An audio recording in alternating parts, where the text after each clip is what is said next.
Test, test, one, two. All right.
This hearing of the Subcommittee on Delivering on Government Efficiency will come to order.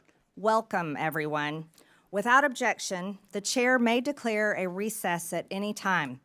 Also, for today's hearing, Chairman Comer and Ranking Member Connolly will each be recognized for 1 minute after me and the Ranking Member provide our opening statements. I recognize myself for the purpose of making an opening statement. Good morning. Today, we begin the first hearing on the Oversight Subcommittee on DOGE. This committee will be laser-focused on bringing full transparency to waste, fraud, and abuse within the federal government and presenting the plans to fix the tremendous problems we expose. We, as a country, are $36 trillion in debt. That is such a stunning amount of money. It's absolutely staggering to even comprehend how we as a people, we as a country, found ourselves here. This is not a Democrat problem. This is not a Republican problem. This is an American problem. To make it clear for everyone, not only are we $36 trillion in debt, but the compounding interest on our debt is also growing out of control. Even if we decided to defund the entire federal government, we cannot escape our debt and the compounding interest owed on our debt, which grows bigger and bigger every year. In 2025, interest payments are projected to be $952 billion, which is more than our entire military budget. In 2026, it will be $1 trillion, and by 2035, $1.8 trillion. Over the next decade, total interest payments are projected to be $13.8 trillion. These interest payments don't serve a single American. They don't build a bridge, a road, provide disaster relief, or fund a single part of the behemoth that is the federal government. These interest payments pay our masters who own our debt, and the American people are in debt slavery to everyone who owns our debt. Our crippling national debt and massively growing interest on our debt will destroy us. Not destroy one political party or the other, it will destroy all of us together. It drives inflation, making life unaffordable for Americans struggling to financially survive. It is crippling small businesses struggling to be successful. Our massively growing debt and interest are the chains and shackles harnessed to every American and their children and every generation to come. But first, let us be brutally honest about how this massive debt came to be in the first place. It came from Congress and from elected presidential administrations. And I believe enslaving our nation in debt is one of the biggest betrayals against the American people by its own elected government. The American people's anger over this betrayal is what gave birth to the concept of DOGE, the Department of Government Efficiency. In fact, DOGE became a major part of President Trump's campaign and led to his overwhelming victory in November. Every day, Americans go to work. They run businesses. They have to earn their paycheck. No one guarantees it. And if they don't do a good job, they get fired. They also have to pay their bills, credit card debts, balance their checkbooks, and scrap and save every penny they can in order to plan for that rainy day and hopefully retirement one day. Private businesses only survive on hard-earned income by serving their customers so well that their customers pay them for the services and products they consume. If that business fails, its employees lose their jobs and paychecks, and the owners lose their business and everything they risked along with it. Many go bankrupt in this process and lose everything. No one bails them out. They only survive by excellent customer service and smart financial management. This is the real world that most Americans live, work, and survive in every day. This is the pursuit of happiness, and this is how you pursue the American dream. However, the federal government, government employees, and unelected bureaucrats do not live by the same rules as the great American people and private businesses. The federal government's income is the American people's hard-earned tax dollars, their literal blood, sweat, and tears. And taxes are collected by law at gunpoint. Don't pay your taxes and you go to jail. The federal government does not have to provide excellent customer service to earn its income. It takes your money whether you like it or not. And federal employees receive their paycheck no matter what. Whether veterans receive their benefits or not, whether your mail shows up or not, and whether your tax dollars are used to help Americans in need or are sent to foreign countries, for foreign people, for foreign causes. No matter how bad the federal government fails the American people, it still takes your money. It still pays its own federal employees, and it never, ever goes out of business. There are no consequences for bad customer service, total failure, and for enslaving the American people against their will in the ever-growing and future all-consuming national debt. Congress has a dismal approval rating that ranges between 12 and 20%. I don't blame the American people one bit for their sentiment and disgust. The American people will be watching this committee and how we tackle one of the biggest problems of our time. While we are a committee made up of the opposite far-reaching corners of Congress, we were each elected to serve and represent the American people and how their hard-earned tax dollars are spent. We as Republicans and Democrats can still hold tightly to our beliefs, but we are going to have to let go of funding them in order to save our sinking ship. This is not a time for political theater and partisan attacks. The American people are watching. The legislative branch can't sit on the sidelines. In this subcommittee, we will fight the war on waste shoulder to shoulder with President Trump, Elon Musk, and the Doge team. This week, we turn our attention to improper payments by the federal government, including in Medicaid and Medicare. I'm looking forward to what we find out and how to solve this crisis. I now yield to the ranking member, Ms. Stansbury, for her opening statement.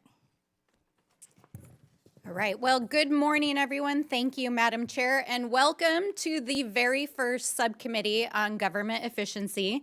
As was said, this committee is tasked under the Oversight Committee with ensuring that the government and the vital services that it provides, from healthcare to national security, actually work for the American people. And this is certainly a topic that we have worked on for many, many years here in the Oversight Committee, and which I personally have worked on as a former civil servant who worked at the Office of Management and Budget.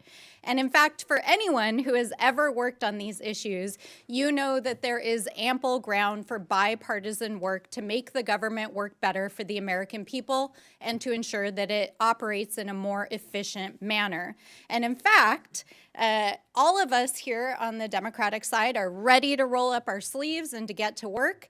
And just last week, I had the opportunity to sit down with the chairwoman and to discuss these very issues and opportunities to work across the aisle. And like the chairwoman who shared some of her background with me, I grew up in a working family. I grew up working for small mom and pop family businesses and understand the necessity of balancing the books, making sure we can deliver, and fiscal responsibility. And that's why today's hearing is focused on making sure that the federal government is doing what it's supposed to and digging into the more than $236 billion in improper payments that we see going out the door every single year. And we need to get to the bottom of that. And we need to make sure that we're putting into place rigorous oversight and controls to prevent fraud and abuse, and of course, to go after bad actors.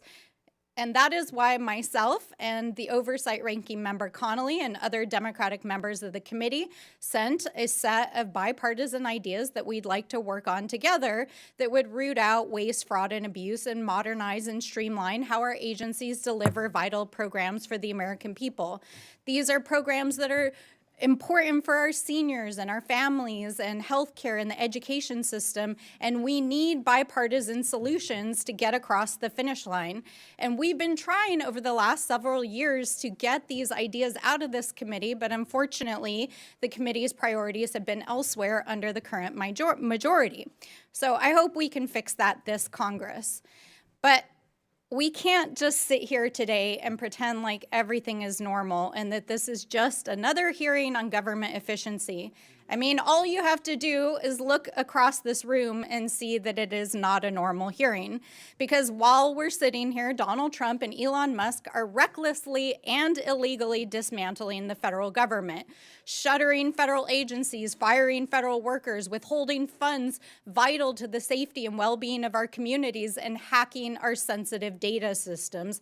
In fact, while we were here discussing government waste on the House floor yesterday, Elon Musk was standing behind the Resolute desk in the Oval Office with the president, and the administration was making emergency court appeals to try to unlock his team's access to the Treasury payment system, which they claim they are using to study improper payments, which is the topic of this hearing.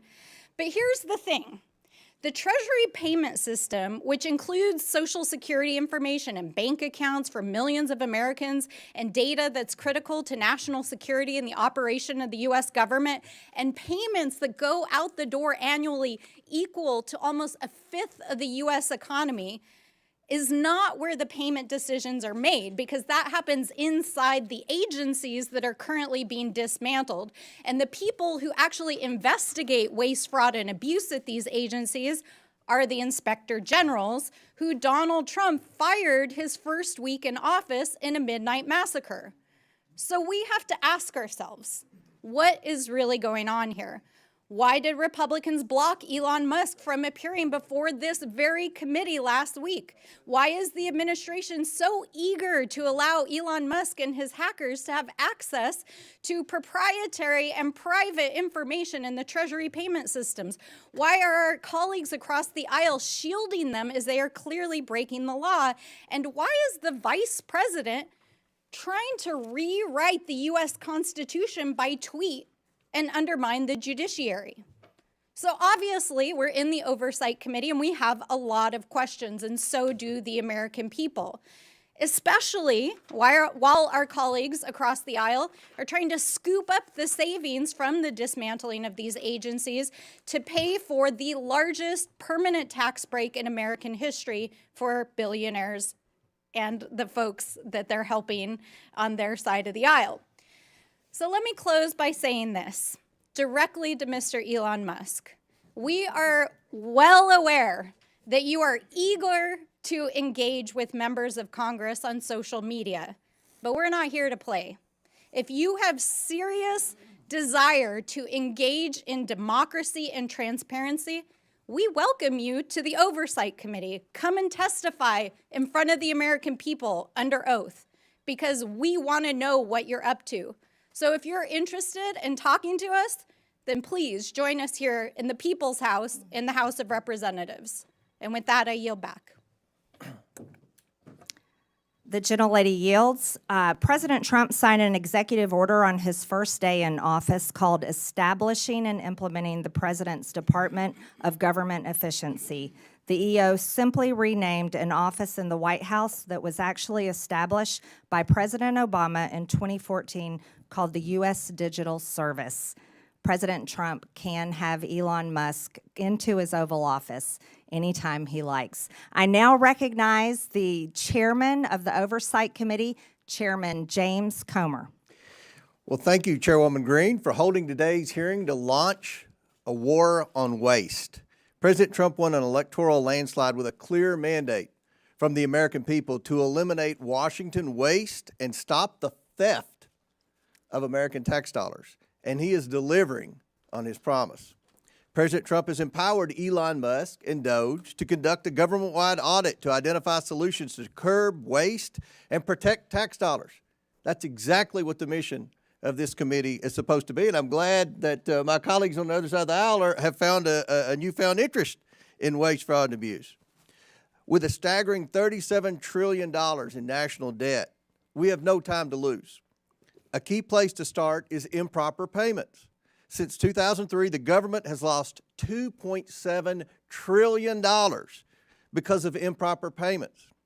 Fraudsters, organized criminals, hostile foreign actors, and even government employees have siphoned money away from those who truly qualify for assistance.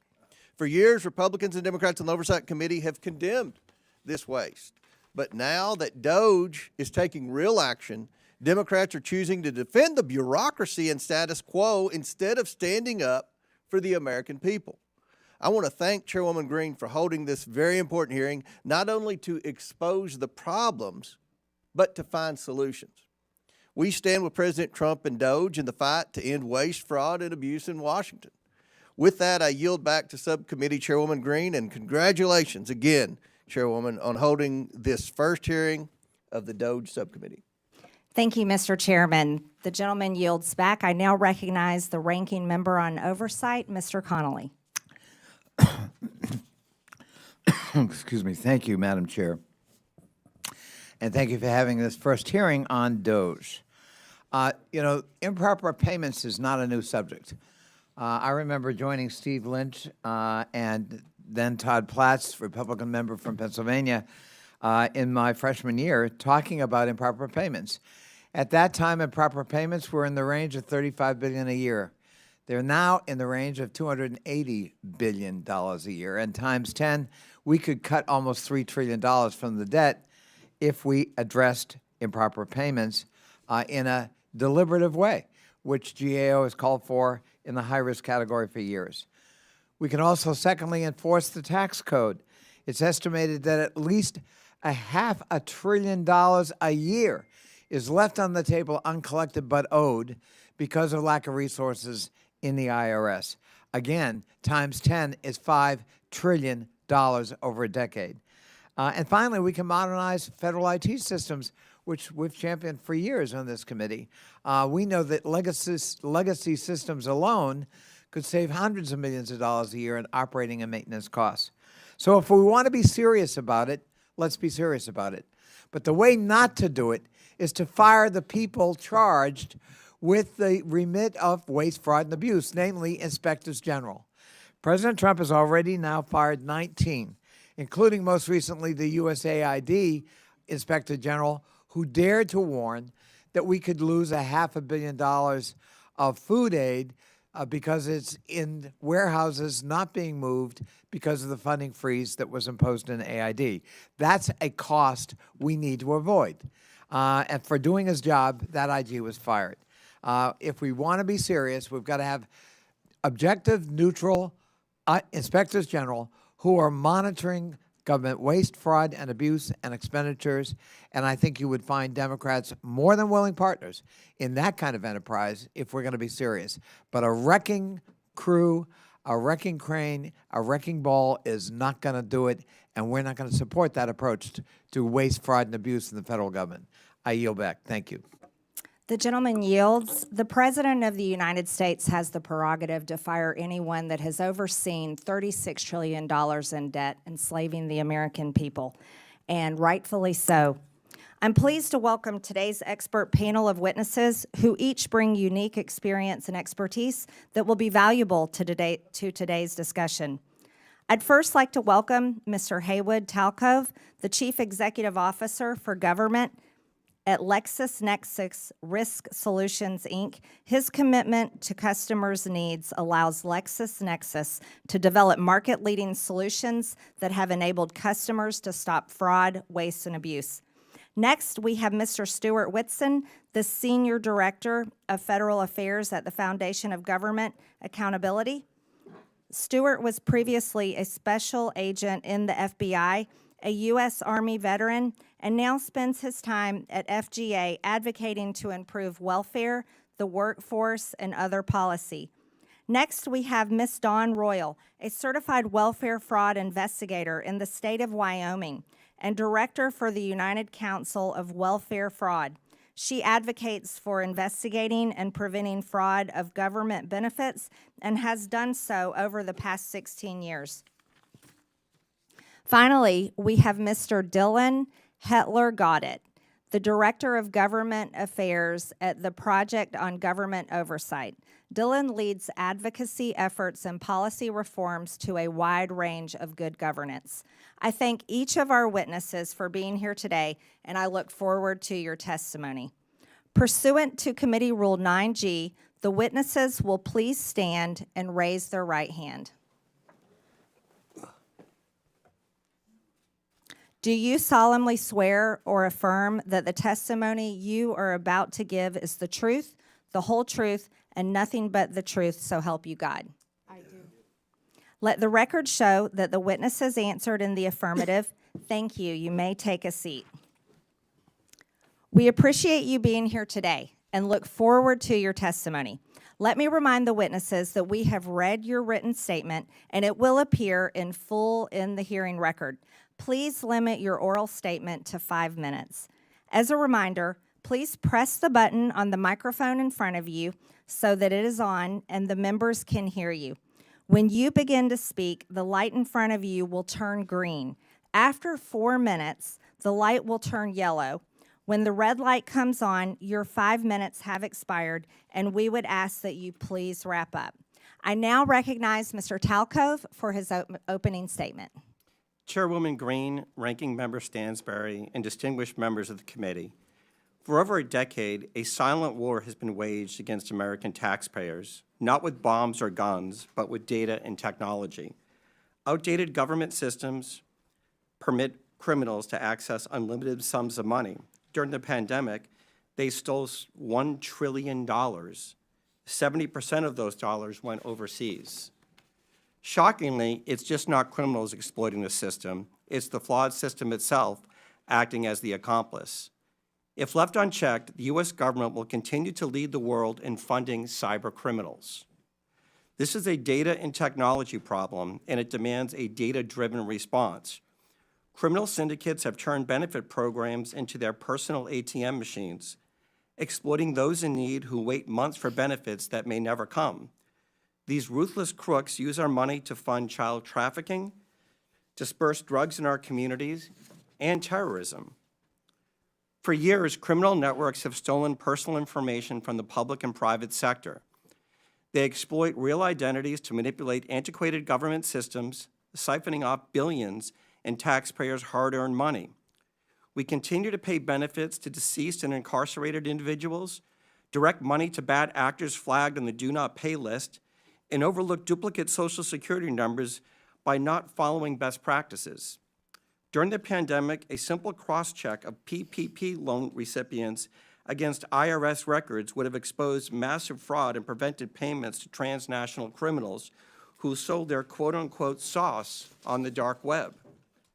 To stop this, we must reclaim control of our systems, not just from the criminal syndicates, but the flawed systems enabling them. Smarter technology, data, and identity verification are not optional. They are necessities to protect taxpayers and ensure aid reaches those who truly need it. Now, the use of AI is fundamentally changing society, but in the hands of criminals, it has become a weapon. Lawbreakers are now using it to supercharge their war on taxpayers. They use AI to create fake identity documents that pass biometric verifications. Bots flood portals with thousands of fraudulent claims per second, and deep fakes that mimic real applicants bypass the outdated NIST 863 standards from 2017. Honest and deserving people seeking access to government benefits suffer through endless application forms that are nearly impossible to navigate. But criminals from Russia, China, and Romania gain access with ease. The private sector has fraud rates below 3%. Meanwhile, the public sector operates at a 20% fraud rate. The solution is clear. It's already used every day to protect consumers. You seamlessly interact with your bank through an app that verifies your identity in milliseconds. There's no excuse for the government to lag if we do the following. Number one, implement identity verification on the front end. Criminals should never receive a dime. Eliminate self-certification. No more honor system for billion-dollar programs, and continuous auditing. Keep verifying because criminals never stop adapting. Pay and chase does not work. Of the $250 billion stolen in pandemic unemployment fraud, less than $5 billion has been recovered. The idea in government that you cannot have speed and security is fiction. I urge Congress to consider making the following legislative changes. Number one, update the 1974 Privacy Act to allow for data sharing and matching. Number two, fund a budget for fraud prevention in each appropriation bill. The USDA spends 1/20th of 1% on fraud prevention. Mandate that individuals caught stealing from entitlement programs pay hefty fines and are removed from the program permanently. And finally, eliminate broad-based categorical eligibility. This committee has a choice: continue losing this war against criminal cartels and nation states, or fight back and save $1 trillion annually. Fraud prevention is not benefit prevention. It's the key to ensuring that every dollar reaches those who truly need it. Hardworking Americans rely on these programs not just to survive, but to build better lives for their families. When criminals exploit the system, they just don't steal money, they steal opportunities. Stopping fraud isn't about denying benefits, it's about protecting them. This crime has two victims. The first are the taxpayers, and the second are those seeking benefits. The fraudsters, cartels, and criminal syndicates are watching this hearing, I'm sure of it. It's time to show them that America will not fund its own destruction. Thank you, and I look forward to your questions. Thank you, Mr. Talcove. I now recognize Ms. Royal for her opening statement.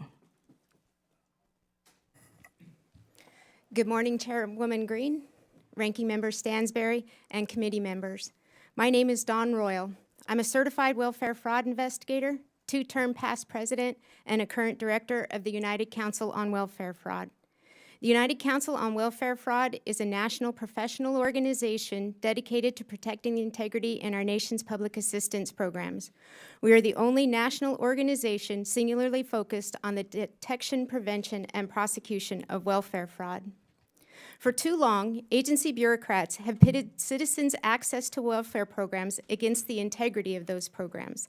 Access versus integrity should never be an either-or dichotomy. We can all agree that access to public assistance is crucial. America's citizens should not be hungry or deprived of medical care because of their inability to pay. However, making sure vulnerable citizens have access to these welfare programs should not mean that we simply turn a blind eye to integrity. We do not pursue the prevention, detection, and prosecution of if we do not pursue the prevention, detection, and prosecution of fraud, taxpayers become the victims as the welfare programs become slush funds for anyone wanting to supplement their income with SNAP benefits, absolve themselves from the financial responsibility of medical bills, and using Medicaid to further taxpayer exploitation by taking advantage of cash assistance, energy assistance, child care, and other social welfare programs. One example of a welfare fraud is a case that I investigated that was criminally prosecuted last year. The applicant mother failed to disclose her children's father as well as his employment and income on multiple applications she submitted for Medicaid, SNAP, and low-income energy assistance. The co-defendant father worked a steady job, earning a six-figure salary, and provided an enviable lifestyle for his family, including vacations, luxury vehicles, snowmobiles, motorhomes, lavish gifts, including one from the wife to the husband, which was a $1,200 bottle of bourbon. Evidence we presented at trial included a candidate registration forms filed by the defendant father when he ran for town council and later mayor of the town where he declared he lived at the same address provided by his wife on her public assistance programs. This was a case of greed, but it emphasizes how easy it was for these criminals to make false statements on applications in order to receive benefits from multiple programs that they were never eligible for. I could spend the rest of my day providing countless examples of how taxpayer-funded programs are exploited, and the message would be the same. Investigators continue to be hamstrung by antiquated regulations, conflicting directives from federal agencies, and the lack of access to technology. Sadly, investigators have also found themselves at odds with the career bureaucrats who recite watered-down facts about fraud in order to promote their political agendas. Specifically, we can look to the career bureaucrats who have historically claimed that the fraud rate in SNAP is less than 1%. The disregard for the value of integrity is evidenced by the less than 1/20th of 1% of the SNAP budget spent on the prevention, detection, and prosecution of fraud. As part of Medicaid unwinding debacle, the bureaucrats specifically directed states that they, and I quote, cannot recover or recoup the cost of services from a beneficiary, even if they have been found after an administrative hearing or criminal proceeding to have committed Medicaid beneficiary fraud or abuse, end quote. Sadly, it is already apparent that career bureaucrats are not being totally transparent as they attempt to protect spending and broken programs. We fail to understand how mitigating the rampant fraud in Medicaid, SNAP, and other welfare programs stands up or strengthens the welfare programs. Fact is, the opposite is true. Ignoring fraud and gaslighting fraud statistics erodes the very foundations of the programs that are essential to their future viability. There are things this committee can do to help the investigators fighting the war on fraud. Number one, eliminate self-attestation in the application process for all programs. Number two, funding for technology that includes identity verification tools that will help prevent fraud. The current pay and chase model is not sustainable. Number three, immediately implement the National Accuracy Clearinghouse, the NAC, that will provide data to states to prevent duplicate participation in all of the social welfare programs. And four, allocate direct funding with mandates restricting the use of the funding to the prevention, detection, and prosecution of fraud. In closing, we're at a crossroads. Those of us who have firsthand knowledge of the degree in which public welfare programs are being attacked know that reform is absolutely necessary. Reform to the recipient application process, the billing process in Medicaid, and how SNAP benefits are processed, and how providers and retailers are authorized. We thank you for the opportunity for UCOF to participate in this hearing. We feel that the investigators who are on the front lines fighting the daily battle against the war on fraud need to be at the table and participating in the development of action plans that will make a difference in protecting the programs and defending the taxpayers.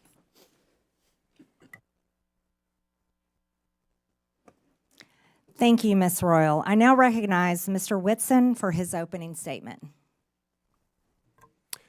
Chairwoman Green, Ranking Member Stansbury, members of the subcommittee, thank you for the opportunity to testify today.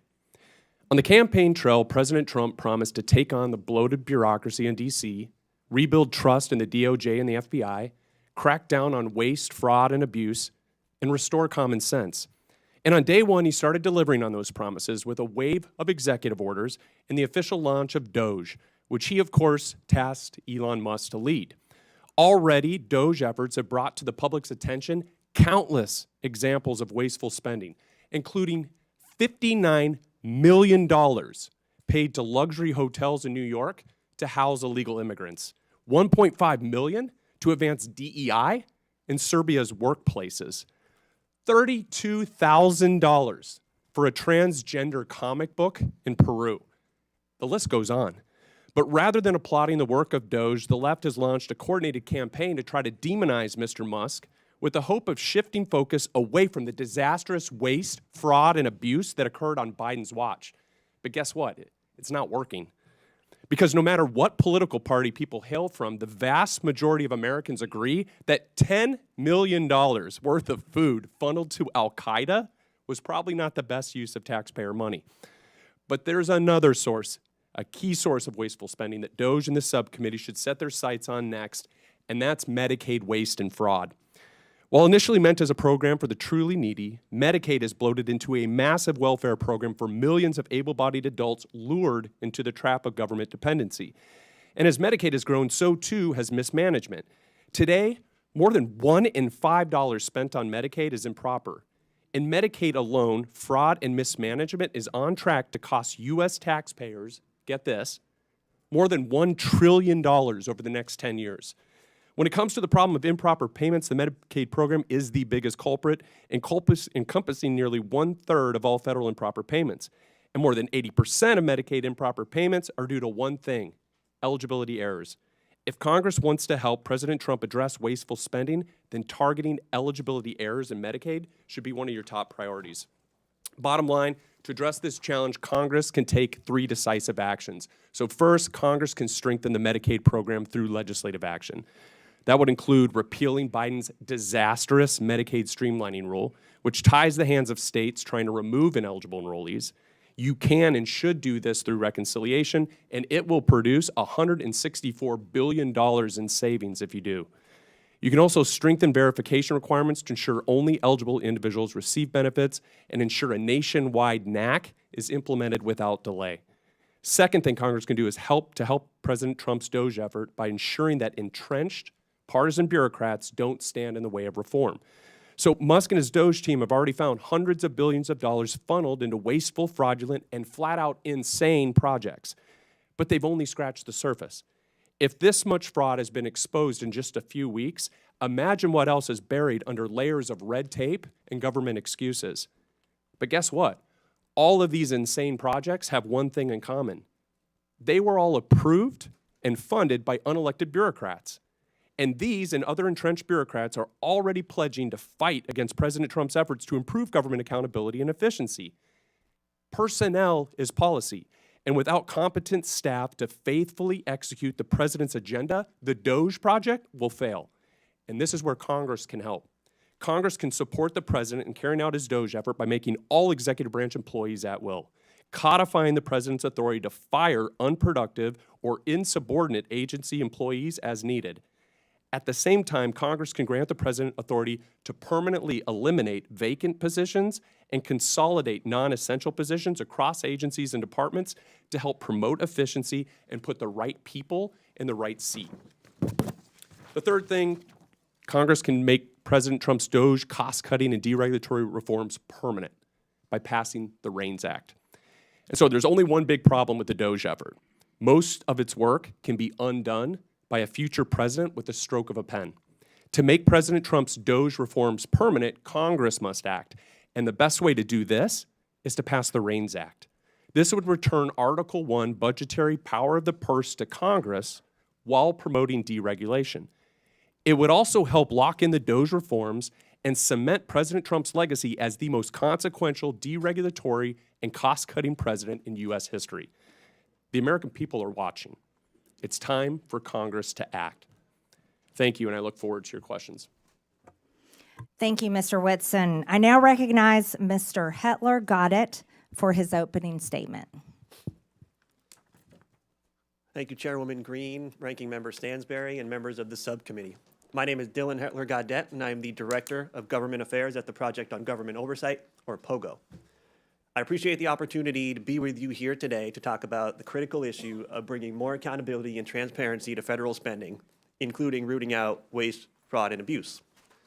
Since our founding in 1981, POGO has been focused on promoting more accountability and rooting out wasteful spending and promoting efficiency, especially at the Department of Defense. We have a long and well-established track record on these issues, and we take a back when it comes to promoting a better and more effective government, which necessarily includes a federal government that is a good and responsible steward of taxpayer dollars. Let's take a moment to pause here to talk a little bit about terms that we're going to hear a lot today and the difference between them. Waste is different from fraud. Fraud is different from abuse, and abuse is different from both. When we talk about improper payments, they are a subset of those other three categories. But that doesn't tell us the whole picture either. Sometimes improper payments are a function of bad record keeping. Sometimes they are a function of outdated information technology systems. Sometimes they come about through human error, and sometimes they come about through negligence. There are a variety of reasons why improper payments happen. It just simply is not the case that improper payments are only a function of bad people doing bad things with bad intent. That doesn't mean we shouldn't focus on trying to mitigate improper payments, and that certainly doesn't mean that the American people should not be concerned with how their tax dollars are used. The good news is that there are some time-tested solutions and tools to help mitigate these problems. For example, when we think about the independence of inspectors general, we're talking about a resource that is extraordinarily valuable to the American people. In fiscal year 2023 alone, inspectors general identified over $93 billion worth of potential savings to taxpayers. Whistleblowers are also an incredible resource to the American taxpayer. Through the IRS's whistleblower program alone, billions of dollars have been recouped from tax cheats since the inception of that program in 2007. Whistleblowers have also played an instrumental role in helping the Department of Justice pursue False Claims Act cases that have resulted in billions of dollars in reclaims settlement costs. It seemed to me that if an administration were serious about wanting to root out waste, fraud, and abuse, they would support and resource whistleblowers and inspectors general. They would not demonize them, and they would certainly not fire them en masse in an unlawful midnight purge. There are other reforms we can think about too, reforms that are more technical, but just as important. Key statutes such as the Federal Funding Accountability and Transparency Act, the Data Act, and critical platforms like usaspending.gov were really important improvements and innovations when they came about, but they are in need of overhaul and reform. Currently, the status quo is that we have an extraordinarily hard time tracking federal dollars from end to end. This is due in large part to a broken chain of data collection, of reporting information, and the ability to monitor and track in real time what is happening with federal dollars. This informational black hole is where a lot of impropriety happens. It's where waste, fraud, and abuse live. And yes, this is where improper payments often happen. But more importantly, we also don't have a good, clear, and consistent way of understanding what is happening with tax dollars at the end point. What is the impact that we're having? What is the return on investment that we're having? We now have an annual budget of close to $7 trillion a year.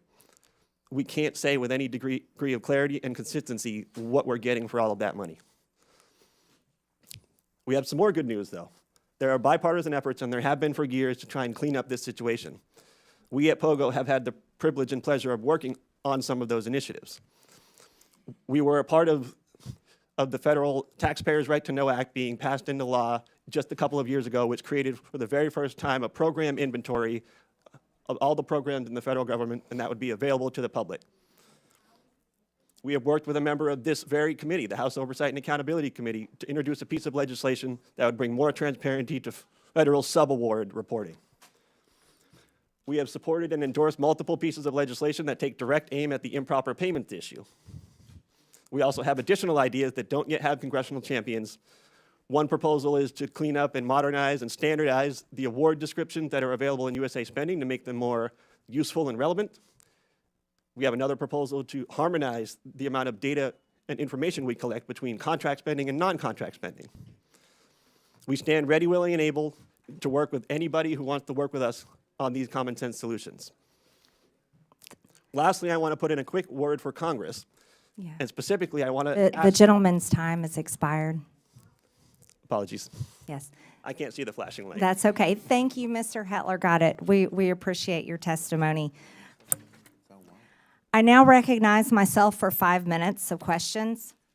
I'd like to thank our witnesses today for your testimonies and the suggestions that you have brought before this committee.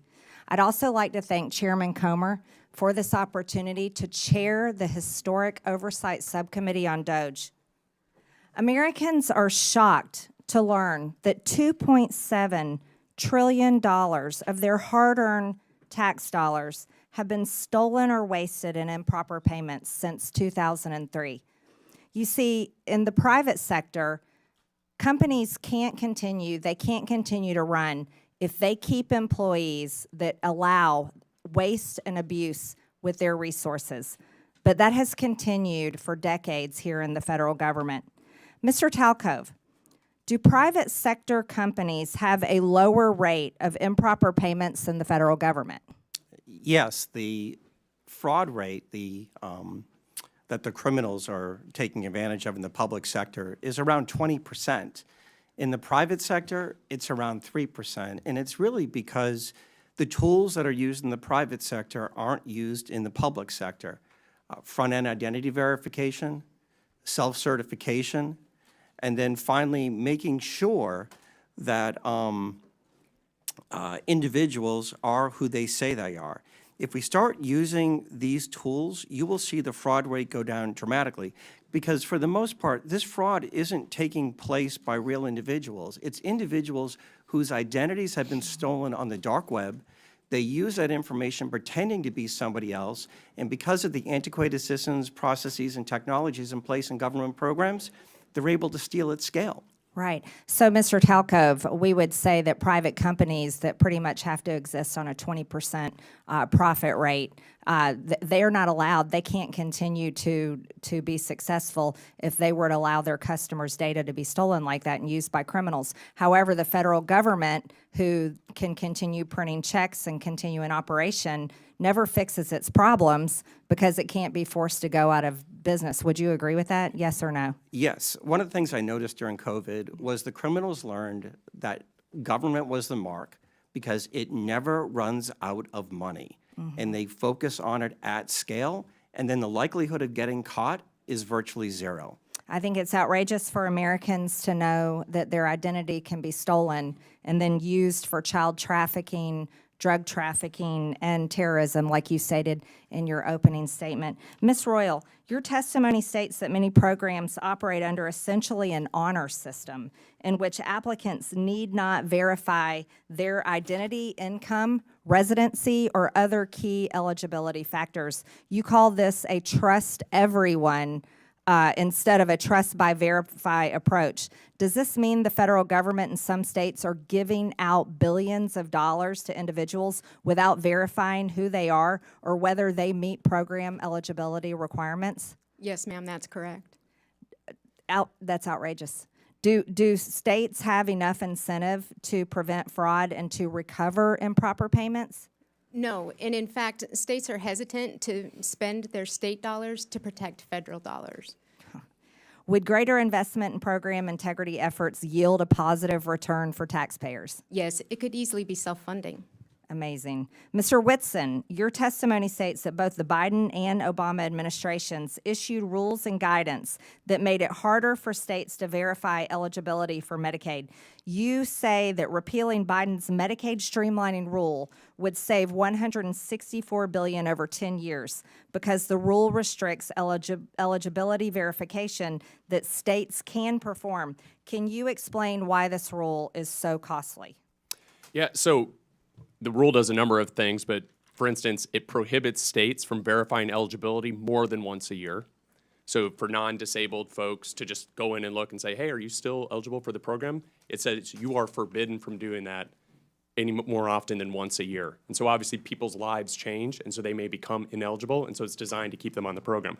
Another thing, it prohibits in-person or phone interviews to verify their identity. So people apply for it, and then the person on the other end says, well, I just want to call and make sure this is a real person, not someone in another country or whatever. The rule prohibits that. And so there's a number of other provisions. It also opens a lengthy reconsideration periods, and this is where illegal immigrants are able to obtain the benefits. And so basically it says once you get these benefits, you can't interfere with it for a 90-day period or longer. And so there's a number of horrible things. But. So we can't verify if someone is illegal or legal receiving benefits. Just to correct that, yes or no? You have to wait a state has to wait at least 90 days. And actually what we're seeing is it's led some states to wait as long as 13 years. And so on the program. Unbelievable. My time has expired. Thank you very much. I now recognize Mr. Lynch from Massachusetts for 5 minutes. Thank you very much, Madam Chair. First of all, let me congratulate you and also Ms. Stansbury on your new positions. And I want to thank the witnesses for your testimony. We've already heard some good ideas about how to work together. And Mr. Hetler-Gaudette, I, for one, would be most open to working with POGO and trying to work on some of the legislative ideas that you have to actually get at some of this waste, fraud, and abuse.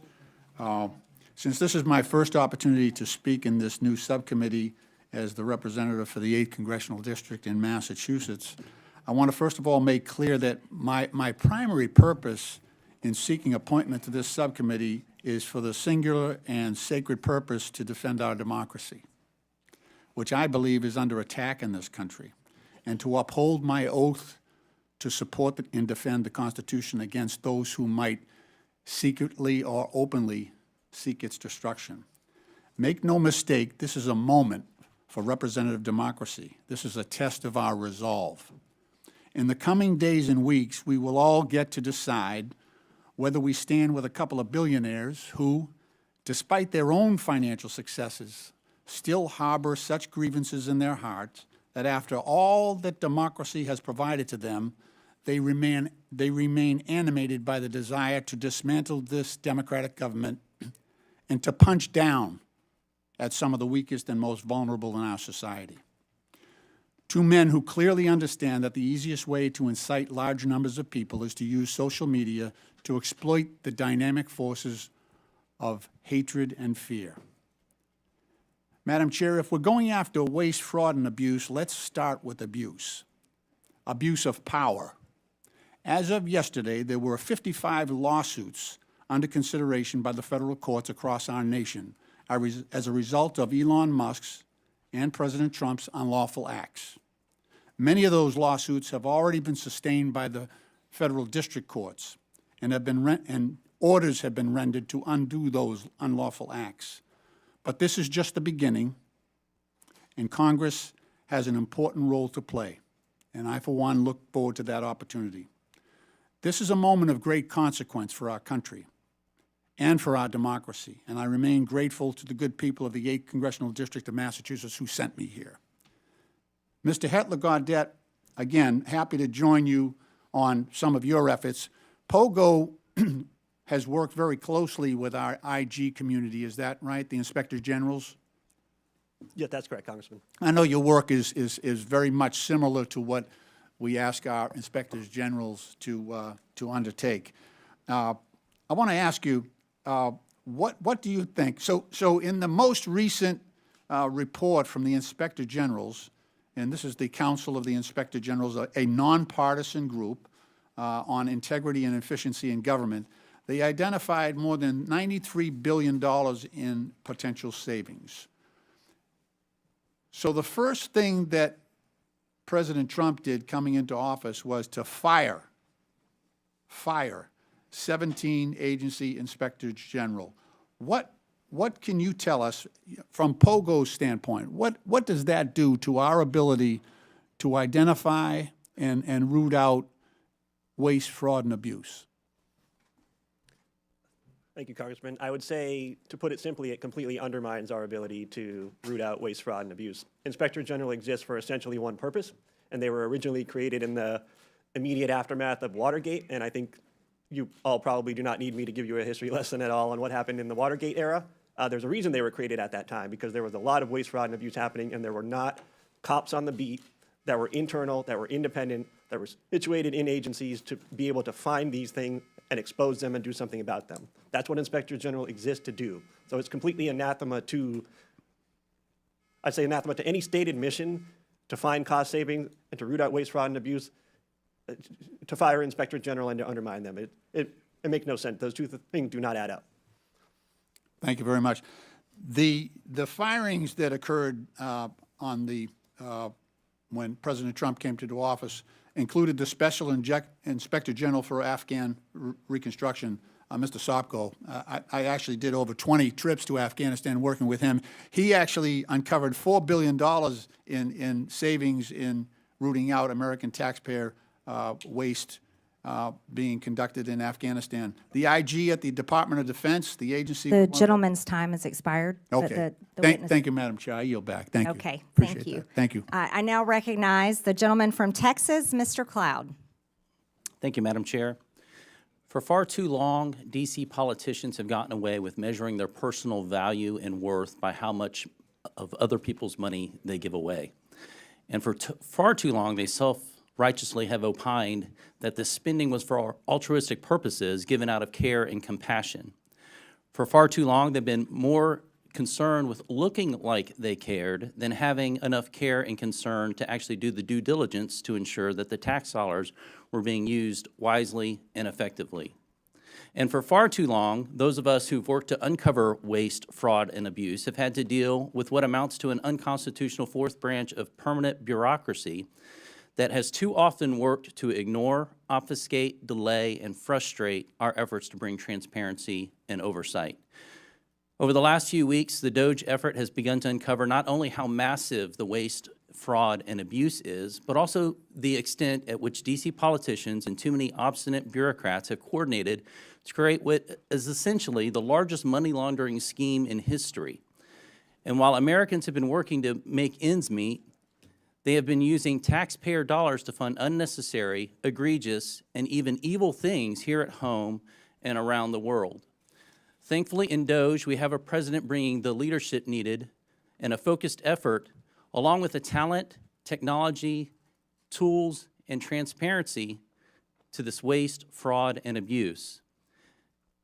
And to those who would stand opposed to this effort, I would just point out, while it's understandable to find waste, fraud, and abuse that has grown and metastasized in this government even over decades, certainly accelerated over the last few years, to continue to protect it is corruption. I want to thank the chair for beginning this war on waste on this side of Pennsylvania Avenue and bringing together this committee. This effort is so important as we work to relieve the Americans, people of this burden of waste, fraud, and abuse. Mr. Talcove, you mentioned in your written statement and talked about it in your statement at the beginning that this waste, fraud, and abuse is a national security threat. And certainly one of the challenges facing us that is a national security threat is our fiscal situation. And so we have got to find ways to find savings to the American people in order to bring confidence to the bond markets, to put our country on a fiscal footing, and to reverse the curse, so to speak, that we are placing on our children and our grandchildren. You mentioned a couple threats, though. You mentioned internal threats. You said that these cases involve government employees, individuals entrusted with administering benefits who, instead of using their positions to approve fraudulent claims, override security controls, or even sell sensitive claimant information for profit. Now, this is not every federal employee for sure, but within the context of people who are trying to give their best effort, we have an internal threat. But you also mentioned transnational fraud rings, terrorist organizations, nation states, North Korea, nuclear weapons programs funded by our tax dollars, China, Nigeria, Iran, Romania, Russia, not our friends necessarily that are being funded by taxpayer dollars. Could you give us some examples of how this is happening? Yeah. So when you think about what happened during the pandemic, $1 trillion was stolen. 70% of that money went overseas. And I can give you some examples. In a Western state, they had more people applying for unemployment insurance benefits than they had individuals over 18. The people that were stealing the money from Romania were using it to facilitate other fraud schemes that include fentanyl, that include doing things to impact our democracy. On the insider threat, right, the first thing you have to say, and my dad was a public servant, is 99% of people that work in the public sector are honest, hardworking individuals. But there are some, and what you need is data and technology to root that out. There were examples during the pandemic. There were some examples even of last week where people got into the Medicaid system in a Western state and stole $50 million in less than 4 months. So you have to have these controls in place, right? These aren't individuals stealing, Mr. Cloud. These are organized criminal groups, both domestic and transnational. That, as you mentioned, taxpayers are being forced to fund the demise of our own country. Mr. Whitson, I wanted to ask you, because there's a lot of talk about reconciliation right now. You mentioned Medicaid and what could be done to bring a pretty substantial amount of savings, and this is without affecting those who truly need Medicaid and for what the purpose of the program was extended for. Now, The gentleman's time has expired. Hopefully- Does the witness want to answer the question? No, Just only to quickly. say that, yes, there's a tremendous amount of savings that can be found from the streamlining rule, but also work requirements in the program is another big area that can be done in reconciliation, and could save a significant amount as well, $241 billion in federal spending over 10 years. thank you. Thank you. Thank you, Madam Chair. You're welcome. I now recognize the gentleman from California, Mr. Garcia. Well, thank you. Thank you to all of our witnesses for being here. And I want to just start off by making something clear. I think we're all here to fight against the lies, the corruptions, and the attacks on our social safety net. Now, we should in no way be cooperating with House Republicans who want to shut down the Department of Education and destroy Medicare and Medicaid. And we should not stand by as the richest man on the planet gives himself and his companies huge tax cuts while the American people get absolutely nothing. Now, I find it ironic, of course, that our chairwoman Congresswoman Green is in charge of running this committee. Now, in the last Congress, Chairwoman Green literally showed a dick pic in our oversight congressional hearing, so I thought I'd bring one as well. Now, this, of course, we know is President Elon Musk. He's also the world's richest man. He was the biggest political donor in the last election. He has billions of dollars in conflicts of interest, and we know that he is leading a power grab, also abided by and encouraged by Donald Trump and, of course, the chairwoman, Congresswoman Green. But I also want to run through what DOGE actually is going to do. It's a demolition plan that's going to run through our government. DOGE is trying to abolish the Department of Education. That means opportunities denied to kids. It means you're ripping away opportunities for children with disabilities who are dependent on this money. You're also halting medical research, which is also critical, which we have to also stop. The idea that we're going to eliminate or destroy the Department of National Institutes of Health, NIH, is crazy. Let's talk about the Department of Labor. We're talking about protections for working people across this country, where people can actually complain about abuses their companies are making against them and their coworkers. Workers are now going to be in danger. And let's also talk about the Consumer Financial Protection Bureau, another huge issue for us. Think about the scammers and fraudsters that will be empowered across this country because Elon Musk wants, essentially, these companies have more power over consumers and over people across this country. Look at the Centers for Centers for Medicare and Medicaid Services. That is actually what's being discussed partly today. Healthcare, we're talking about being denied to millions of poor people, working class people across this country. And now, of course, they're on to their largest target, the U.S. Social Security Administration. We're talking about the destruction of the actual social safety net in this country. We know that 1 in 5 Americans collect Social Security, seniors, disabled people. This entire plan is about hurting the American social safety net and destroying our institutions. And it's important that we actually call out what is happening at this subcommittee. This is not about working with the richest man on the planet. This is actually about empowering. This committee wants to empower the richest person in the world to hurt people so they can take all of this money that they so-called want to save and then give it to themselves, their companies, and their billionaire friends. That is the attack that is happening in this committee and across this country, and it's important that we call it out. We also know, of course, that Elon Musk is sending his unqualified DOGE staff to carry out this agenda across all these agencies. And in some cases, actually teenage staffers. No accountability, no experience, and problematic records. They're trying to rob you, and they're probably a minor. Thank you, and I yield back.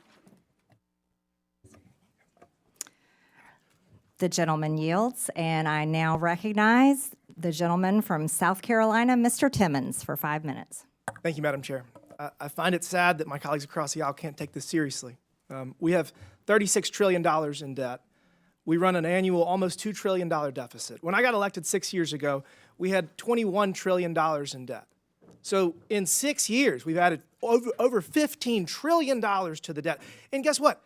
President Trump ran on fixing this problem.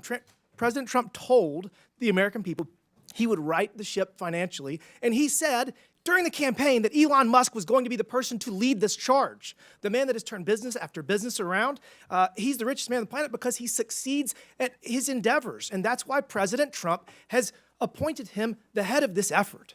This is a very serious problem, and it's incredibly hypocritical that my colleagues across the aisle are complaining about this because Joe Biden signed his name and wanted the American people to believe that he had the ability to forgive $250 billion with a signature. Guess what? Supreme Court ruled he did not. That's our system of checks and balances. The president, Biden, he clearly was experiencing cognitive decline.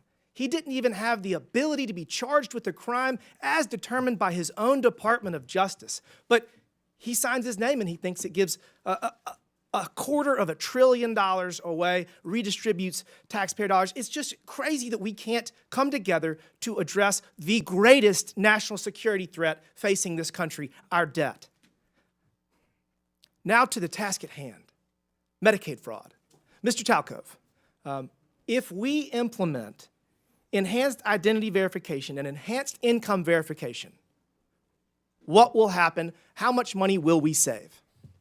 You'll save hundreds of billions of dollars. Identity verification, elimination of self-certification, and monitoring beneficiaries will prevent these transnational criminal groups from accessing those systems at scale so legitimate people who need the benefits can get them in a timely fashion. So we're going to get actual benefits to people, to American citizens that are in need faster, because if you do it electronically through web-based, like they did in Missouri, where the pilot program saved almost 20% of Medicaid dollars. So all we have to do is adopt what has already been proven in Missouri, and we'll save 20%. To the people out there listening, we spend almost $900 billion every year on Medicaid. And if 20% of that is saved, that's almost $200 billion. We got a $1.8 trillion annual deficit. We just knocked off $200 billion. Let's keep this train going. The fact that the Democrats are filing lawsuit after lawsuit to impede the efforts of President Trump to right our fiscal ship is unforgivable. It's unforgivable. Mr. Talcove, you talked about pandemic fraud. I have a bill that would cause the IRS to share data with the Small Business Administration and the FBI and the Department of Justice that would show that you were ineligible for PPP loans and you got them. So I think that would save probably $100 billion. Do you think that we should go back and take money away from people that fraudulently got COVID money? Yeah. During the pandemic, the PPP program was a virtual buffet for fraudsters, and it was because of that 1974 Privacy Act, where data sharing and matching is virtually impossible. Congress needs to change that. But we can do it retroactively. We can do it retroactively. We can find the people that stole this money, hold them accountable, probably get some of the money back. So I already have that bill filed. That bill, I think, would probably get $100 billion. So now we got enhanced identity verification, enhanced income verification that has been proven in Missouri. It does work. So I'm working on that bill. We're going to drop it soon. That's $200 billion. There's a competition in Congress. I think we should have a competition on this committee. I got $300 billion in savings proposed. We got to all pull our weight because we have such a massive problem right now. But I would just ask my colleagues across the aisle to get out of the way if you don't want to help. If you don't want to help right the fiscal ship in this country, get out of the way. Stop filing lawsuit after lawsuit. We do not have the financial ability to continue down this path, and we're going to save this country with or without you. You can kick and scream all the way, or you can get out of the way. I prefer the former. Thank you, Madam Chair. The gentleman yields. I now recognize the gentleman from Texas, Mr. Kassar. This subcommittee is supposedly about looking into waste, fraud, and abuse. So I'd like to start talking about independent inspector generals who are supposed to be looking into waste, fraud, and abuse. Mr. Talcove, do you know how many inspector generals at agencies that were investigating Elon Musk's companies have been fired by the Trump-Musk administration? No. It is 5. Ms. Royal, the Inspector General of the Department of Labor had 17 open investigations into Tesla and SpaceX. Do you know what the Trump-Musk administration did to that Inspector General? No. They fired him, and I think y'all know. Mr. Whitson, the Inspector General of the Department of Transportation was investigating Tesla. Do you know what the Trump-Musk administration did to that Inspector General? No. They were fired. The Department of Defense's Inspector General was looking into SpaceX. Mr. Hedler, do you know what the Trump-Musk administration did to that Inspector General? I believe he was fired. Thank you. I think everybody on the panel knows what the answer to these questions were. The U.S. Department of Agriculture Inspector General was investigating Musk's Neuralink. Mr. Talcove, now I'll ask you again under oath, do you know what Mr. Trump did to that Inspector General that was looking into one of Musk's companies? No. He was fired. The Inspector General at the EPA was repeatedly taking on Tesla. Mr. Hedler, since it seems that you're answering the questions that everyone knows the answer to, do you know what the Trump-Musk administration did to that Inspector General? I believe he was also fired. Also fired. At least 5 Inspector Generals that were looking into Elon Musk's companies were fired by the Trump-Musk administration. These Inspector Generals, who are independent, protected by law, they are the people that find the waste, fraud, and abuse and found many of the cases of waste, fraud, and abuse that have been brought up today, fired because they were looking into Elon Musk. At the NLRB, the National Labor Relations Board, which is supposed to protect workers from getting their unions busted by folks like Elon Musk, made functionally broken by the so-called Department of Government Efficiency that really is the Department of Government Efficiency for Elon Musk, not for you. They are trying to shut down the Department of Education, the Department of Labor. You know what Elon Musk doesn't seem to be looking into? His own contracts. Again, I'll ask you, Mr. Talcove, do you know how much money a day Mr. Musk will receive from the federal government for his contracts? No. The answer is $8 million a day. Just last year, Elon Musk was promised $3 billion from close to 100 contracts with the federal government. Ms. Royal, do you know how much the average person in this country who survives on Social Security, one of our seniors who's worked their entire life, about how much they have to survive on a day? I do not. $65 a day. We're not looking into Elon Musk's $8 million a day. This subcommittee, chaired by Marjorie Taylor Greene and the House Republicans, is looking into your grandmother's $65 a day. Let me be clear. I think we would all support taxpayer savings, look into money we might needlessly send to billionaires and big corporations, find taxpayer savings, and send it back to your hardworking family. But instead, what House Republicans and the Trump-Musk administration want to do is they want to look into your kids' lunch money, your kids' teacher's salary, into your grandparents' Social Security. They want to take that money and give it out in billionaire tax cuts, and they are talking about that in committee tomorrow. In Budget Committee tomorrow, they just released their plan. So let me be clear. When Republicans talk about government efficiency in this Congress, they're not looking into billionaires who don't pay their taxes. They're not looking into billionaires who get rich off of government contracts. They're not looking into Elon Musk firing watchdogs who are supposed to keep him accountable. They're looking at cutting your public schools. They're going straight for your Social Security. They're coming straight for cancer research. They're coming straight for the Department of Education. They're not looking at big tech. They're not looking at big pharma because those people fund their campaigns. If this committee were serious about rooting out waste from our federal government, then today's whole hearing would be about how Musk and Donald Trump are firing the independent watchdogs who've done this work for decades. Instead, my Republican colleagues' actual goal on this committee is to distract from Trump and from Musk's corrupt war on accountability. This will not be a subcommittee dedicated to making government efficient for everyday people. It's about helping Elon Musk and Donald Trump be as efficient as possible in robbing our government and handing out our government services to the rich. So this seems that this subcommittee is just going to be like the agency it's named after. The gentleman's a sham, time has expired. a total sham.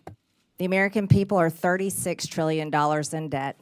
It certainly seems reasonable that someone has been fired. I now recognize the gentleman from Tennessee. You're going to put us Mr. further in debt Burchett. with your billionaire You're tax not cuts. recognized. Mr. Burchett, you're recognized for 5 minutes. Thank you, Chair Lady. The gravy train for a lot of these folks, it's been on biscuit wheels, and it's about to run off the dadgum tracks, and it's about time. Could you imagine standing up here and defending waste, fraud, and abuse? But I think that's what we're seeing. When people squeal and don't ask questions, I think it shows the American public what the heck's going on.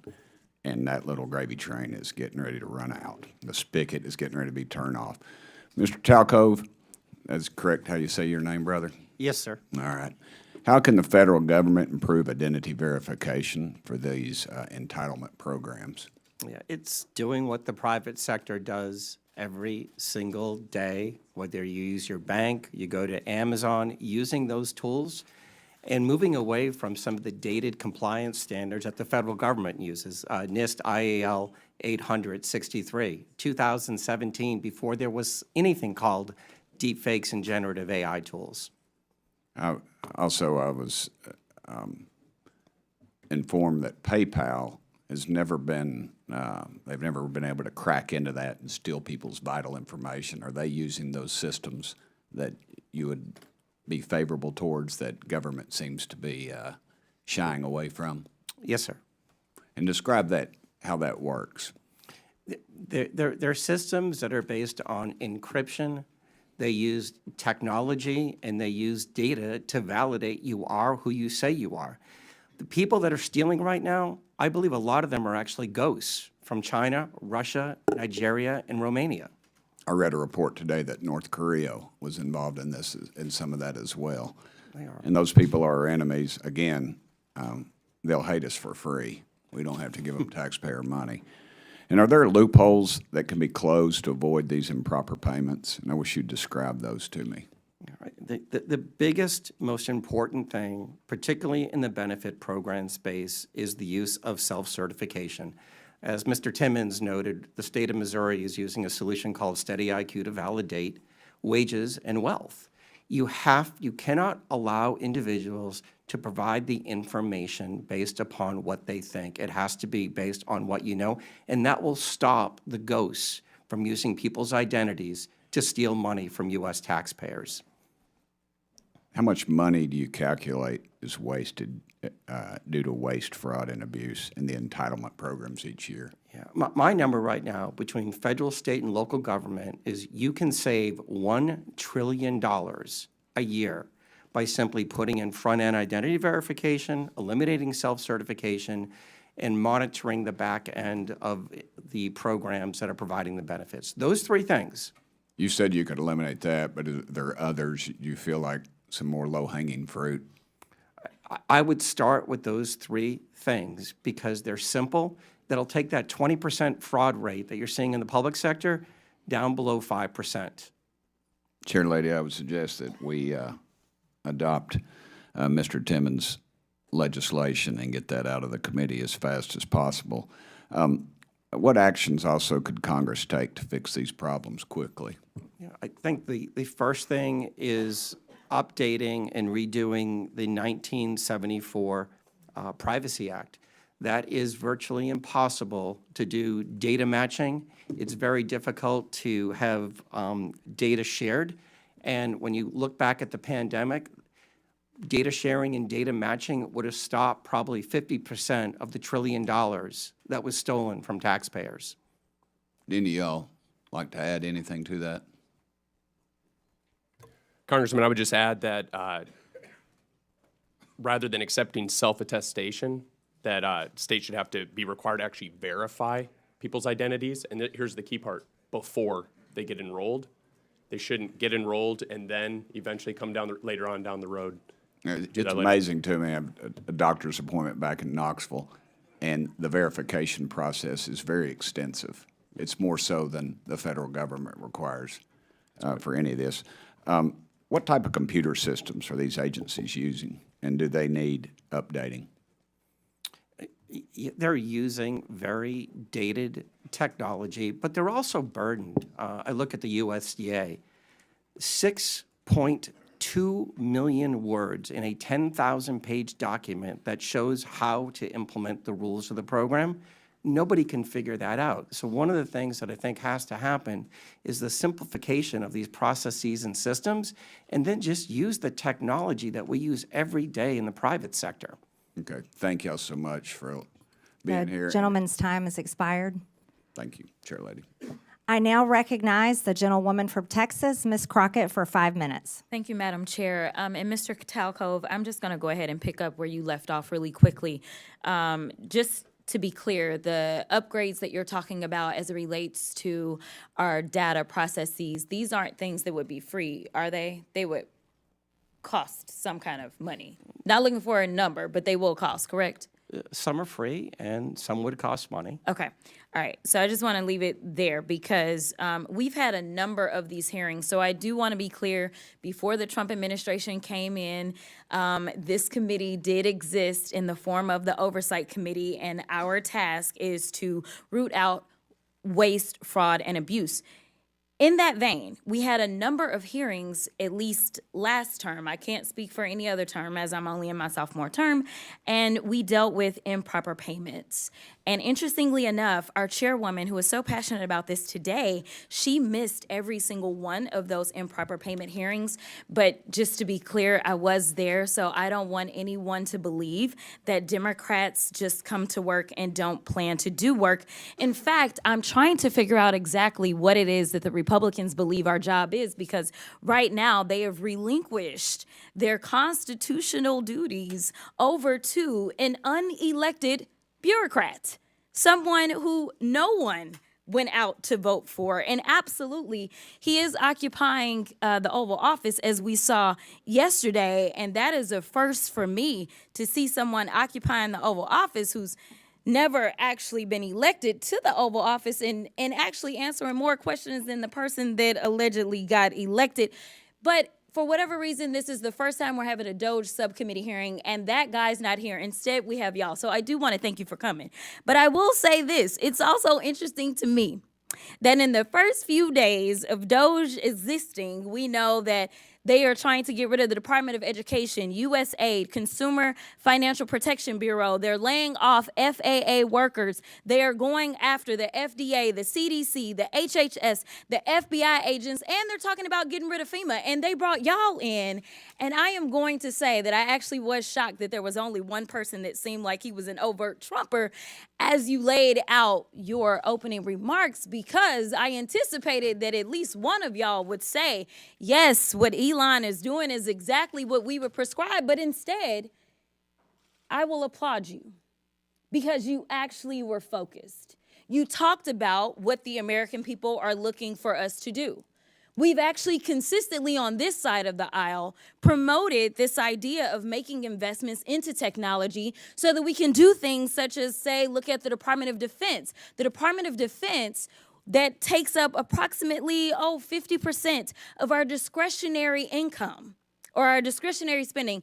Approximately 50% goes to Department of Defense. Department of Defense has not been able to pass an audit in the last 6 audits, and we're not talking about pennies. I understand that we want everything to be perfect, and if we could get all waste, fraud, and abuse out, that would be fantastic. But let me talk about the big numbers. The big numbers are on that side. When we look at, say, our entire workforce, our federal workforce, as we're trying to somehow fire all of them, they don't even make up a total of 5%. It's even less than that when we look at our budget. But let's talk about defense. That just happens to be the same side of the ledger that Mr. Musk gets the vast majority of his money from. In fact, at the same time that they were unlawfully, and we will stay in court, because on this side, we believe in law and order. We believe in, a number of us are actually lawyers, but nevertheless, we understand the Constitution. We believe in that as well. And so there's things such as, impoundment, right? Because as Mr. Whitson said, he said, we need to return the power of the purse to Congress. It never left. According to the Constitution, that's where it's at. Now, I know that people are confused right now because for whatever reason, we had a guy that went in, and you talk about people invading our data. Listen, people said that they were upset about TikTok, but I'm upset about the guy that runs Twitter, who for sure is doing nefarious things, because I don't understand, if you are trying to conduct audits and figure out where the waste, fraud, and abuse is, I don't know why you would go to some tech guy. In fact, it was only techies that were sitting there at inauguration. We didn't have auditors. I would welcome auditors to come in and do forensic audits. In fact, he sat there in the Oval Office yesterday and he admitted that he was lying, and he was using his propaganda machine to do it when he said that we sent millions of dollars to Gaza for condoms. That was a lie. So let me tell you something. The gentlelady's time has expired. It's time for the us gentlelady's to do time our has job expired. and rein in this rogue actor known The gentlelady's as time Elon has expired. I now recognize the gentleman from Missouri, Mr. Burleson. Thank you, Madam Chair. I just want to speak frankly at first to the American people. we're nearing $37 trillion in national debt. What does that mean? That means that each and every U.S. taxpayer owes over $323,000. Okay? What does that mean? That means when the EPIC, which is the Economic Policy Innovation Center, says we have 18 trillion left. That's it. 18 trillion left to take out, and we're spending $2 trillion in debt every year. Folks, we're at the precipice of a debt, we're like a debt cycle. We are literally at a point in which the dollar will be worth nothing. What does that mean? And we know Social Security goes bankrupt in 8 years, right? Medicare goes bankrupt in 10 years. And then 15 years from now, the dollar is completely devalued and worth nothing. So what does that mean? That means your pension, the money in your bank, your savings is nothing. It's worthless. So what are we doing? We're trying to save this country. We're trying to save your pensions. We're trying to save your bank accounts. We're trying to save this country for the next generation, and it would be nice if we had help. But instead, we have people that are fighting us on this. And I think that I would hate to be in the Democratic Party right now because you're in a really bad bind. You're having to defend all of this crazy spending, all of this crazy waste. So how do you do it? You do ad hominem attacks. You attack the messenger. Oh, Elon Musk, right? He's rich. He must be evil, right? That's the attacks. Really, you can't do any better than that, right? Let's talk on the policy. Help us. We're trying to save this country. This is and Elon Musk, who's making no money doing this, is trying to save this country. Why? Because he has invested in the United States of America more than anybody, right? So I think that we should embrace it. In fact, not a single company, governor of any state would ever turn down Elon Musk and his team of Doge from coming in and providing free services to right the course and financially in any state or organization. It's ridiculous that we would demonize someone that loves this country so much. Mr. Whitman, the formation of agencies via the executive action is not new, right? The formation of Doge is not new. Can you are you familiar with any other previous presidencies where they've formed organizations like Doge via executive action?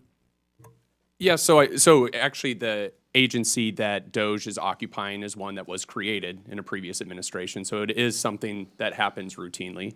But I don't know if that answers your question. Yeah, there's been the Office of Budget Management was created, Environmental Protection Agency was created, the U.S. Digital Service, which is now Doge, was created all by executive order, right? And actually one other I'd add is USAID was originally created through an executive order by President Kennedy and then later formalized. And then, Madam Chair, I have a video I would like to end with that just, let's review, if we could cue that, to remind, and I want to remind my Democratic friends, at a point in which you once had the majority of the American people on your side, this is what your party believed in.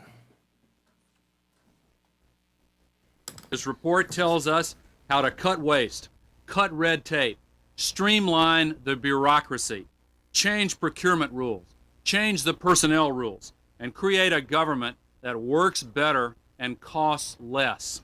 I've read it, and where it says the president should, the president will. Among the 800 recommendations, eliminating 12% of the federal workforce, merging some government agencies like the FBI, the DEA, and the Bureau of Alcohol, Tobacco, and Firearms, closing hundreds of government offices outside Washington. From the day I took office, one of the commitments that I made to the American people was that we would do a better job here in Washington in rooting out wasteful spending. We thought that it was entirely appropriate for our governments and our agencies to try to root out waste, large and small, in a systematic way. It means cutting some programs that I think are worthy, but we may not be able to afford right now. A lot of the action is in Congress and legislative, but in the meantime, we don't need to wait for Congress in order to do something about wasteful spending that's out there. We haven't seen as much action out of Congress as we'd like, and that's why we launched on our own initiative, the campaign to cut waste. And we're going to keep on finding every possible way that we can do that, even if Congress is not acting. There you go.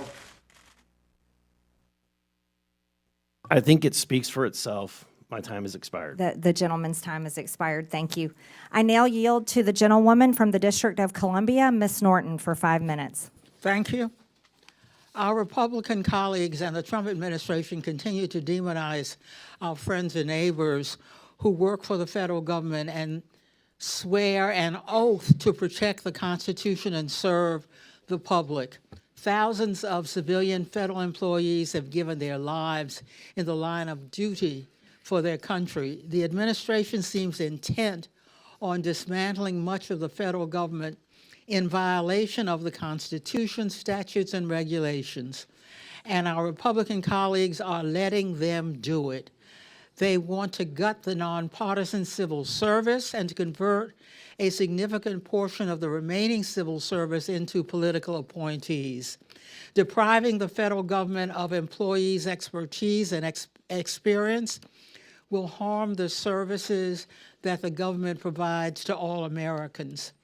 Mr. Hetler-Garlett, the administration is attempting to cause a mass exodus from our federal workforce. Will this increase or decrease waste, fraud, and abuse? Thank you, Delegate Norton. I think it's pretty clear that chaos is not the friend of efficiency.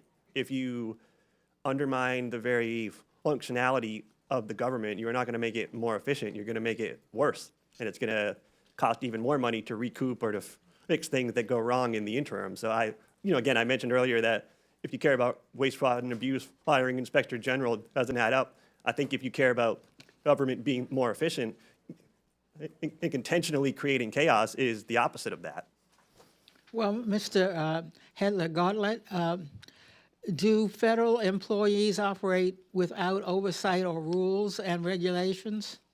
No, absolutely not. They are governed by plenty of rules and regulations, and when there are independent inspector general at the agency they're supposed to be at, they also have a cop on the beat making sure that they do so. I want to highlight some stories demonstrating exactly the kinds of federal workers the administration is trying to force out. How about Chris Mark at the Department of Labor, whose pioneering work on mine safety has reduced minor safety deaths from roof collapses to almost zero today? Or Jared Koopman at the Internal Revenue Service, who pioneered new methods for tracking criminal cybersecurity currency transactions that led to the rescue of 23 children from rape and assault, as well as the seizure of hundreds of millions of child abuse videos and 370 pedophile arrests. This work also prevented funding from going to terrorist groups. Or Ronald E. Walters, who manages the 155 national cemeteries around the country and tends to the resting places of almost 4 million veterans. These are just a few of the federal workers who serve Americans every day. The workers are wildland firefighters, border guards, doctors, nurses, food inspectors, air traffic controllers, and law enforcement that do their civic duty, often despite the fact that they could make such more in the private sector. Thank you, and I yield back. The gentlelady yields. I now yield to the gentleman from Georgia, Mr. Jack. Well, thank you very much. Thank you very much, Madam Chair. And I want to also thank you for convening this hearing. I think it's incredibly important, and I want to thank our witnesses for appearing before us today. Like another member of this committee, I too was once an employee of the Executive Office of the President. I worked in President Trump's White House from the very first to very last day of his first term, and I saw firsthand how entrenched and resistant the federal bureaucracy was to his agenda. So it's no surprise that today a few of my Democrat colleagues have continued that trend by using their time to bash Elon Musk instead of discussing ways to work together to advance a bipartisan cornerstone of President Trump's agenda, the mission to finally eliminate waste, fraud, and abuse. And I just took a rudimentary count of the Dems' testimony, or rather comments today, and I've got 27 mentions of Elon Musk and 3 mentions of waste. And I don't know if that's, in fact, the right count. Encourage anybody to fact check me, but I think it illuminates and illustrates one of the problems that we're facing, which is a lack of bipartisan effort to address these critical things that, waste, fraud, and abuse is something that should be bipartisan. The chair noted that in her opening remarks. Now, Madam Chair, you know how much I enjoy studying public opinion. So with your approval, I'd like to enter into the record the CBS News poll from this past weekend, conducted February 5th to 7th, 2025. And I'd also like to illuminate 2 findings. First, 70% of Americans, Democrats and Republicans included, believe President Trump is already doing the job that he was elected to, which is interesting because I have an article here from CNN from September 2024 that notes Trump says Elon Musk has agreed to lead proposed government efficiency commission as ex-president unveils new economic plans. So he is doing exactly what he said he would do by empowering his administration to root out waste, fraud, and abuse, and that's exactly what we're trying to do here today. I'd also like to note one interesting statistic from that. 62% of Americans want Democrats in Congress to work with us to advance the priorities that President Trump was elected to govern on. So I think those are 2 stats that I hope everyone pays attention to. But to ask questions of our witnesses, I'd first like to start with Mr. Talcove. One of the things that I've found very interesting from your opening testimony is you talked, and I think you engaged with Mr. Burchett on the 1974 Privacy Act. And I had some interesting folks visit my office yesterday who noted that 1/3 of all prior authorizations are still done manually by phone, fax, or direct post mail. First off, would love your comments on that, and I'd also like for you to expound upon some of the solutions that we can deliver to this Congress in modernizing that 1974 Privacy Act. Yeah, these aren't people problems. These are technology problems. You can't process the number of individuals that are accessing our systems person by person. It just takes too much time. So by updating the 1974 Privacy Act and allowing for digital matching, you would have very quickly realized that a large portion of the PPP loan funds were going to the wrong person. You would have been quickly able to match, and I think the number was 20% were on the do not pay list. You can't expect people to do what a machine, and especially AI, can do today.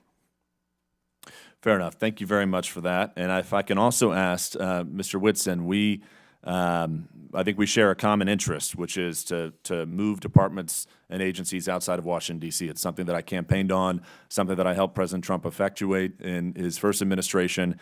And I have to imagine that if we have departments and agencies outside of D.C., if we've got a workforce that's more reflective of the balance that America is, we at the same time, too, could potentially root out some of this waste, fraud, and abuse by enabling other Americans, other citizens of our country to help advance some of these issues. So would love your commentary on that before my time expires. No, I think you're exactly right, Congressman Jack. And so I think, you'd save a lot of taxpayer money. So building a headquarters in downtown D.C. versus Huntsville, Alabama, you're going to be able to save a lot of money. Number 2 is you're actually going to make life better for the employees as well. So that's a point that's also missed a lot, but commuting into D.C. versus being able to go somewhere else where it's a better cost of living and things like that might be better for the folks. And then lastly, these areas where you set up a headquarters are going to be populated by people that live in the area to fill the rank and file of staff positions. And so if you plant these federal agency headquarters in the heart of any area that's overwhelmingly one party or the other, then you're going to naturally get that sway versus something that's more representative of the people as a whole. Well, thank you very much, our witnesses. Mindful of my time, I want to finish before my time expires. I yield back to our chairwoman, Marjorie Taylor Greene. Thank you. And Chairwoman, I would like to ask for unanimous consent to enter something into the record. So what is it? It is a report from the Congressional Research Service, nonpartisan CRS, that lays out the rules and the law for firing inspectors general, which of course look into waste, fraud, and abuse. And Without that objection. Rule, thank you. And that rule requires for the law to be followed, for Congress to be notified with 30 days and a reason for firing inspectors general to give Congress a chance to overrule that, and that's the law. So thank you for entering that into the record. Madam Chair. Without objection, the materials Mr. Jack cited are also submitted for the record. I now recognize. Yes. Apologies. While we're on it, I'd also like to ask for unanimous consent to submit for the record 2 items. One is a statement from the AFL-CIO, Department of People who work for a living with views on working people to make the government work. And the second is a statement from the Center for Responsibility and Ethics in Washington on ways to combat waste, fraud, and abuse in the federal government. Without objection, so ordered. I now recognize the gentlelady from New Mexico and ranking member Ms. Stansbury for 5 minutes. All right. Well, thank you, Madam Chairwoman, and thank you once again to all of our witnesses for being here to testify. Thank you to my colleagues. We are going to have so much fun in this committee, this Congress. I actually appreciate the video that was shown just a few moments ago, because when I worked at the Office of Management and Budget, I actually worked on the waste EO that was referenced that President Obama signed. But there is one fundamental difference between the presidents and vice presidents that were shown on that video and what's happening today, and that is that they followed the law. So my colleagues across the aisle who are asking us to get out of the way and stop trying to block things in the courts, let me tell you, we do not work for an unelected billionaire like apparently this guy does. We work for the American people. And so if an unelected, unvetted individual private citizen is hacking our government systems, breaking the law, firing federal employees, dismantling statutorily created agencies, withholding funds, we are going to fight you in the courts. And I'm actually really sad that my dear friend Mr. Burchett left, because I want to talk about that gravy train on biscuit wheels that he just talked about, because that gravy train is not the federal workforce. It's the billionaires that are trying to hack that system right now, and which unfortunately my colleagues right now are working on a reconciliation deal to cut Medicaid, to cut Medicare, and use that money to give to tax breaks to their billionaire buddies. That is the gravy train that is actually going on here. But because this is the Oversight Committee, let's do a little bit of oversight. For the last several weeks, I've been talking to Treasury and OMB officials to try to get to the bottom of why Elon Musk and his team are trying to hack the Treasury payment system, because this is a completely nonpartisan system that literally just pays the bills of the federal government. So why are they so eager to hack this system? And I have to say that over the last several weeks, we have literally received thousands of calls in every single congressional office. In fact, we know that our friends across the aisle are also receiving these calls, because this system pays the bills of the U.S. government. It pays our soldiers. It pays for the work that we do overseas. It pays your Social Security benefits. It pays your tax refunds. So why is Elon Musk and his hackers trying to access that system? And why did a senior civil servant who had overseen this system for over 30 years get asked to stand down after a 25-year-old intern working for Elon Musk tried to get access to the code for that system?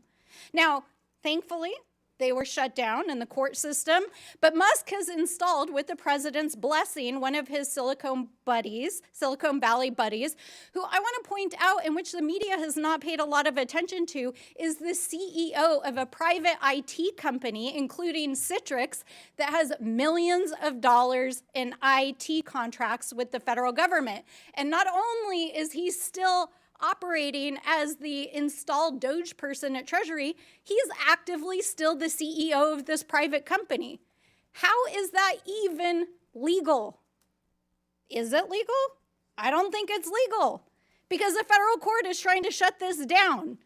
We also know that that 25-year-old software engineer, in violation of the court order, was actually given access to modify the code. So what is going on here? And why is this such a threat to the American people? Why are thousands of people calling us? It's because of the size and the significance of these payments, because it is an invasion of the privacy and security of the American people, because it could threaten our ability as a country if there was a default in the debt ceiling, and because it contains highly classified information that our foreign adversaries are trying to cyber attack us regularly for. So why is a private citizen being given access to this system? We know they're trying to shut down payments. They're trying to shut down agencies. What's next? Are they going to shut down your Social Security payments? We don't know, because they have no oversight, and Elon Musk will not come in front of this committee. And in fact, the Treasury folks are saying this is the biggest insider threat they've ever seen in the history of the agency. So we are sounding the alarm, and no matter how many executive orders that Donald Trump signs or how many tweets that the VP sends, you cannot rewrite the Constitution, and we are going to hold you to account. I yield back. The gentlelady yields, and I now recognize, oh, yes. I have 3 documents I want to submit for the record. The What are first document is the Constitution, Article 2. I would like to submit that for the record. That clearly spells out the president's authority. I would also like to submit for the record 5 U.S. Code 3161, the employment compensation of employees, which clearly spells out his authority to create DOGE. And then I want to submit for the record the executive order that Trump issued on January 20th of 2025, establishing DOGE officially. Without objection, so ordered. I now recognize the gentleman from Texas, Mr. Gill, for 5 minutes. Thank you, Madam Chair, and thank you for hosting this committee. If we've learned anything so far, it's that Republicans want to cut waste, fraud, and abuse from our federal government and save taxpayer dollars, and Democrats want to grandstand and play politics. We can see right now, even, of the 6 Democrats on this committee, only 1 can even be bothered to stay for the duration of this hearing. All we've heard about for most of this hearing from the other side of the aisle is Elon Musk, Elon Musk, Elon Musk, unelected bureaucrat.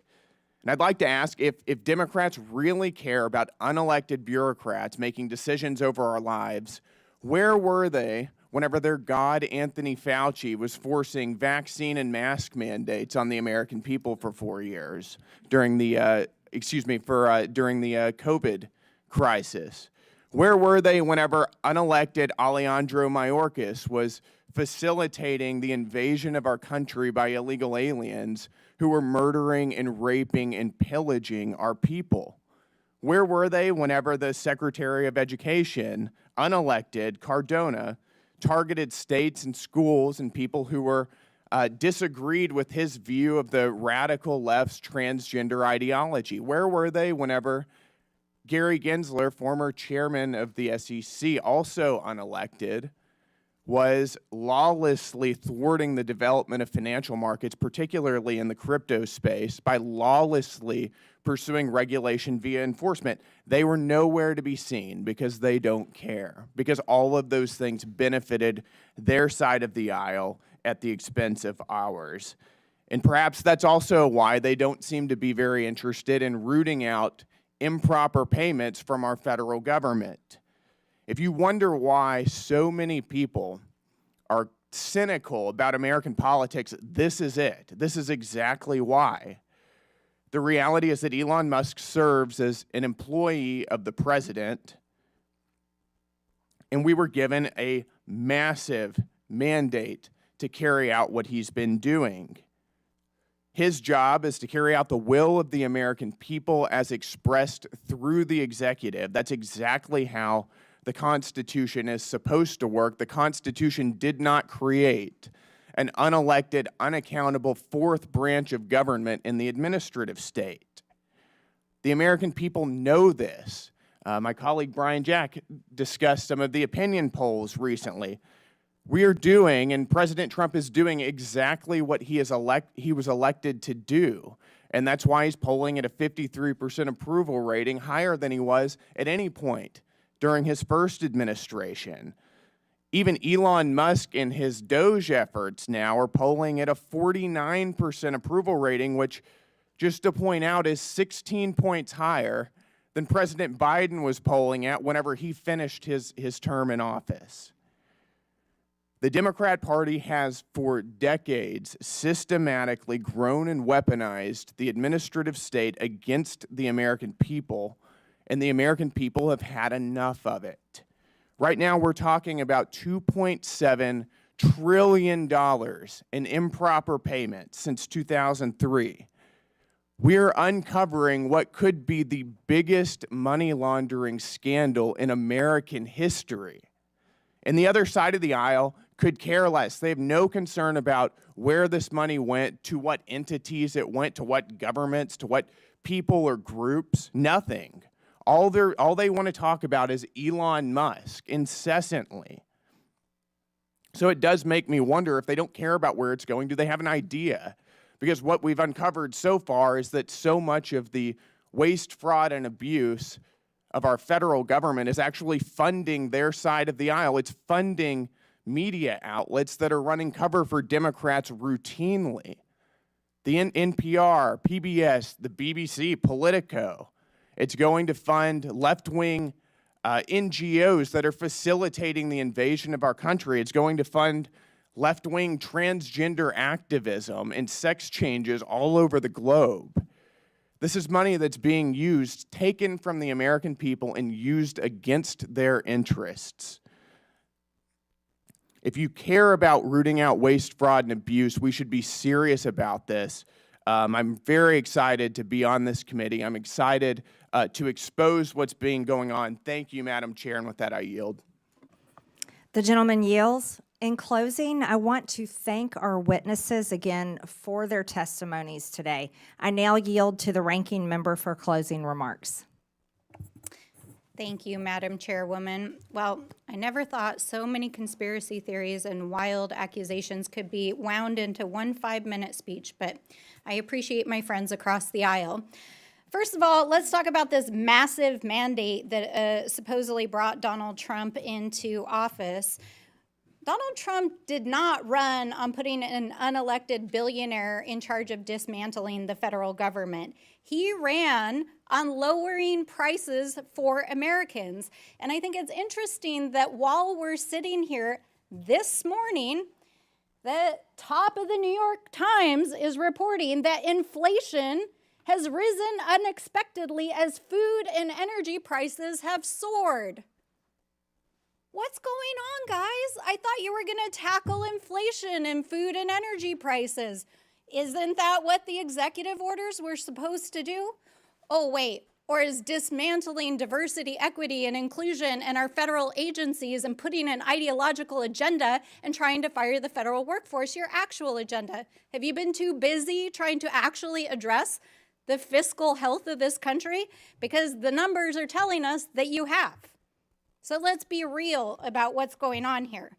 I also want to point out that literally while we've been sitting here for the last almost 2 hours getting lectured on fiscal responsibility, literally the Republicans just released their plan to raise the debt limit while we were sitting here.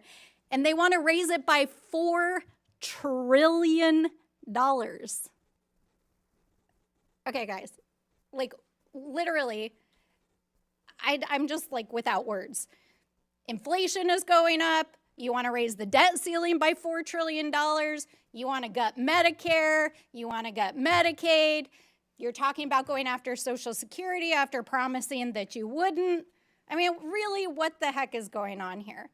We're not trying to take down Elon Musk as a businessman. This dude is literally breaking the law inside of the federal government. And for a party that is supposed to be the party of law and order, in quotes, I really do not see you holding him accountable and doing your most basic constitutional responsibility in the separation of powers. So, I want to end where I started. We are the Oversight Committee. We are the People's House for the United States of America. We represent the American people.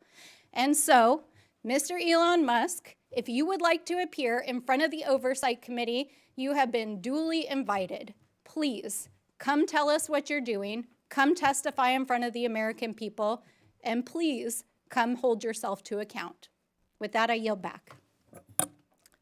The gentlelady yields. I now recognize myself for closing remarks. President Trump was elected with a mandate to rein in unaccountable bureaucracy in Washington and to wage war on waste. I know that because I campaigned alongside him, and so did my colleagues. This hearing was the first battle of that war, and in the coming days, the subcommittee will release a report with legislative solutions to the problems we have identified here today. We aren't going to wait all the way until the end of this Congress. We're going to get to work immediately. The bureaucrats who have run Washington for decades are beyond the point of forgiveness. Their sheer incompetence and pure spite for the hardworking American people have resulted in total failure. The federal government has made over $2.7 trillion in improper payments since 2003. Including $236 billion in 2023 alone. Those are trillions of dollars that honest Americans have paid in taxes at gunpoint over the years. As we approach April 15th, Americans are once again preparing to do their taxes and fork over their unfair share of money it takes to run this country. And I have to tell you, the American people have not been getting their money's worth for a long time. Most improper payments in recent years were issued through 5 programs: Medicare, Medicaid, the Earned Income Tax Credit, Pandemic Unemployment Insurance, and the Paycheck Protection Program. But a total of 16 federal programs had improper payment rates of 10% or more in 2023. That includes SNAP, the federal food stamp program, which paid out $10 billion taxpayer dollars improperly. To get their arms around this problem, Elon Musk and the Doge team went straight to the source. They went to the Treasury Department's Fiscal Service, which makes about 90% of the trillions in federal payments issued annually. The audit of these payment systems was long overdue. Treasury Secretary Scott Bessent gave Doge employees working for the government read-only access to these systems so they could conduct that initial audit. That audit is already paying dividends. Musk learned that the databases federal agencies are supposed to check to prevent payments to fraudsters, crime rings, and dead people are not being kept up to date. Going forward, we are going to get more mileage out of these do not pay databases. That means fewer improper payments and less fraud and waste of taxpayer dollars. Despite this fraud that's already been revealed, a federal judge in New York issued a ruling last Friday that ran totally contrary to the will of the people. The judge blocked not only Doge, but the Treasury Secretary himself from accessing his own agency's payment systems. That's absurd. Only career Treasury Department unelected bureaucrats can access the system, the judge ruled.